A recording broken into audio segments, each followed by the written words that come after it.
My name is Raj Singh. I am the managing director for Antara River Cruises. We are the largest super cruise operators in South Asia and have got 11 ships operating on different national waterways. So, national waterway number one, Ganga, from Calcutta to Varanasi. Uh, then, Indo Manganesh Corridor route from Calcutta to Dhaka to Guwahati. Then, also on the national waterway number two, which is the Brahmaputra River. We also have uh, catamaran ships operating on National Waterway number 5.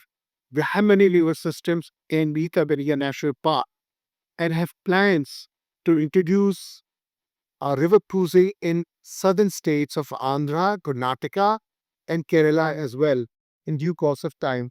So this is the new vertical, this is new tourism which we have pioneered and are moving forward with the full assistance of the Government of India, Ministry of Shipping, under the vision of the Honorable Prime Minister, who himself had inaugurated the longest river cruise in the world, Ganga Vilas, 3,002 kilometers from Varanasi to Calcutta to Dhaka to Guwahati to Dibrugarh. And it was Ganga Vilas journey which opened up the waterways, made the world aware that the Indian waterways are navigable and are and has put India on the world map for river cruise tours. Adventure tourism meet in Shillong. It's an excellent meet. It's an excellent idea, and to interact. One of the most outstanding things is to see so many young people, students who are part of this conference, and that is the important thing because they're learning about adventure tourism, they're learning about conservation, they're learning about what is happening in the adventure tourism world. Also, what are the prospects for the future? How can they be part of this whole uh, how the system? And so it's a great initiative by the Indian Express Group and Meghalaya Tourism. The host is there, and I wish them all the best. Yes, this is a wonderful opportunity for me to learn about Northeast India, especially about Meghalaya. Keep in mind that there are 5 natural waterways in Meghalaya itself. The Meghalaya Tourism Department, the government, should take in principle to make a detailed project report for these rivers. Also, we'll be happy to assist them and participate.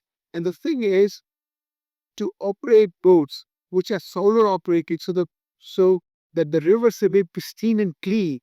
And this is a segment which can actually be very helpful and expand the scope of adventure tourism or tourism in general in Meghalaya. The other thing is that there are in Meghalaya there are more areas which have been sort of promoted, like Shillong or surrounding areas, waterfall, the like bridges, the Dock River. But then there are these other rivers. There are these lakes, wonderful lake, which is there right below Shillong. It can be developed into a wonderful sort of project where you can have solar powered houseboats, anchors, and they can do cruises. It can be for overnight stays, it can be for short cruises. It could be for wonderful Western relaxation and a base for other areas of uh, Meghalaya to explore. So that's something which they can actually wonderfully uh, promote. The other thing which I'm hearing from my other co-panelists is, of course, that there are other things like uh, caving. So that's another thing which is sort of unique to Meghalaya, and the government should take major note of these kind of activities to expand the scope of adventure tourism or tourism in general. So more tourists would come, and the areas which are crowded now would be much less crowded, and there would be less of traffic jams and other things on the roads as the tourism would be dispersed. There's no one adventure, one actually challenge. There are many challenges. What are the challenges? Okay, the most important thing in vegetables is what kind of vegetables are talking about.